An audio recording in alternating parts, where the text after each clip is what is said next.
दरम्यान इथे रायगडच्या पेण शहरातील चिंचपाडा रिंग रोडवरील छत्रपती संभाजी महाराज चौकातल्या पुतळ्यावरून वाद निर्माण झालाय। सिंहाचा जबडा फाडल्याच्या दंतकथेवर आधारित हा पुतळा लो पॉली या आधुनिक कलाशैलीत उभारण्यात आलाय। मात्र पुतळा पाहिल्यानंतर तो छत्रपती संभाजी महाराजांचा आहे हे स्पष्ट होत नसल्याचा आक्षेप शिवप्रेमींकडून घेतला जातोय। व्हिडिओ व्हायरल झाल्यानंतर प्रशासनानं हा पुतळा तात्पुरता झाकण्याचे निर्देश दिले आणि वादानंतर पेणमधला हा पुतळा काढण्यात आला आहे। पंकज दळवी आपले प्रतिनिधी थेट पेणवरून आपल्या सोबत आहेत। पेणमध्ये या पुतळ्याच्या गंभीर प्रश्नावर कव्हरेज करणारा पुढारी न्यूज हा पहिला चॅनल ठरलेला आहे। पंकज, काय स्थिती आहे? आता लोकांचं समाधान झालंय का? प्रशासन नवा पुतळा बसवणार आहे का? काय अधिक माहिती आहे?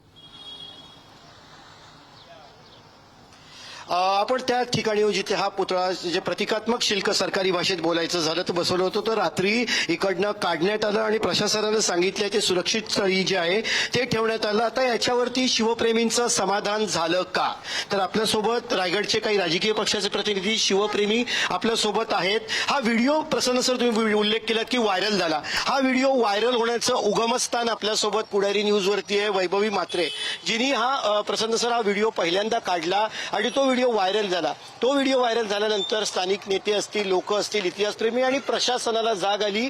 पहिल्यांदा पुढारी न्यूजवरती वैभवी म्हात्रे, आपण वैभवीशी बोलणार। वैभवी, कसं काय ती प्रोसेस होती? व्हिडिओ तू काढलास, सोशल मीडियावरती टाकला आणि मग कशी प्रतिसाद मिळाला? सर्वप्रथम 2 दिवसाआधी या पुतळ्याचं चित्र सगळीकडे व्हायरल झालेलं, त्यानंतर 2 संघटनांनी याच्यावर आक्षेप घेतला। आक्षेपानंतर सुद्धा याचं अनावरण का केलं गेलं? खरं तर अनावरणानंतर मी इथे पाहायला आले तेव्हा खरंच हे एवढं विभत्स दिसत होतं की महाराज या अवस्थेत आपण कधी पाहू शकत नाही। त्यामुळे मला ते राहवलं नाही गेलं। कुठेतरी माझ्या डोळ्यात पण ते व्हिडिओ बनवताना पाणी आलं आणि मी तो व्हिडिओ बनवला आणि त्या व्हिडिओवरती पूर्ण देशभरातून शिवप्रेमींनी प्रतिक्रिया उमटवल्या आणि त्याचा आज एक हे आहे की हा पुतळा इथून हटवण्यात आलेला आहे। पुतळा किंवा जे प्रतिकात्मक शिल्प जे ते काढण्यात आलं, आपल्या संदीप ठाकूर आहेत शिवसेनेचे, आता तुमचं समाधान झालंय का? पुतळा बसवला होता, पण आता पुढे काय पुढे काय तुमच्या अपेक्षा आहेत? मुळातच तुम्ही पाहू शकता की आम्ही हाताला काळ्या रिबीन लावलेले आहेत, कारण यांचा आम्ही निषेध करतो की या प्रकरणात आता हे मोठं प्रकरणच तयार झालं। कारण जे छत्रपती संभाजी महाराज हे दुसरे छत्रपती होते, ज्यांचा नावाचा उल्लेख हे छत्रपती पहिली वेलांटी करून यांनी जो केला आहे आणि त्यानंतर यांनी जो पुतळा उभा केला, हा प्रतिकात्मक शिल्प तयार केलं। संदीपजी, प्रतिकात्मक शिल्प म्हणजे पुतळा हटवण्यात आला, तर पुढे तुमची काय अपेक्षा? याच्या पुढे देखील शिल्प बनवण्यात संदर्भात जे कोणी दोषी अधिकारी वर्ग किंवा कोणतेही प्रशासकीय अधिकारी असो किंवा कोणी पुढारी असो, याला जे दोषी असतील त्यांच्यावरती कायदेशीर कारवाई करण्यात यावी आणि त्यांना तातडीने निलंबन करण्यात यावं। तालीम निर्माण करण्यात आपल्यासोबत संभाजी ब्रिगेडच्या छावा संघटने सुद्धा काही प्रतिनिधी आहेत, आपण त्यांच्याशी बोलणार। मात्र आधी शिवप्रेमींशी बोलणार आहोत। काय सांगाल? तुम्ही हाताला काळी फीत लावून इथे आलेला आहात, काय भावना आहेत? पुढे काय व्हावं अशी तुमची अपेक्षा आहे? दादा जसं म्हणाले त्याप्रमाणेच आमची अपेक्षा आहे की जे प्रशासकीय अधिकारी आहेत त्यांना निलंबित करण्यात यावं। त्या घडलेल्या घटनांवरती शिवप्रेमी म्हणून तुमची प्रतिक्रिया काय होती, त्या तुमच्या भावना काय?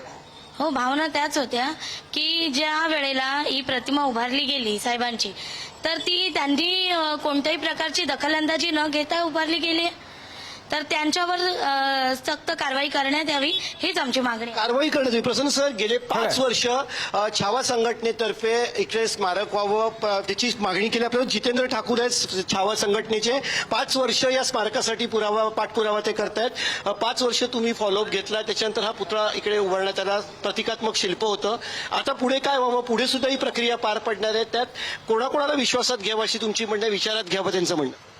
मी इथे संवाद साधूच ठेवा। आपल्यासोबत प्रमोद कांबळे आहेत, शिल्पकार आहेत आणि या क्षेत्रातले जाणकार आहेत। प्रमोद कांबळेजी, लो पॉली या पद्धतीने असे अनेक प्रकार आहेत अतिशय प्रतिकात्मक, आणि त्याच्यामध्ये असं मानलं जातं की काही आशय हा नेहमीच्या जी मूर्त शैली आहे, वास्तववादी शैली आहे, त्याच्या पलीकडे जाऊन एक तुम्हाला ॲब्स्ट्रॅक्ट त्याच्यातून आणावा लागतो। आणि तुम्ही त्या म्हणजे अनेकदा आपल्याला हुसेन पासून अनेक उदाहरणं देता येतील की ज्याच्यामध्ये तुम्हाला चेहरा दिसणार नाही पण काही प्रतीक दिसेल ज्याच्याने जे तुम्ही रिलेट करता त्या व्यक्तित्वाशी।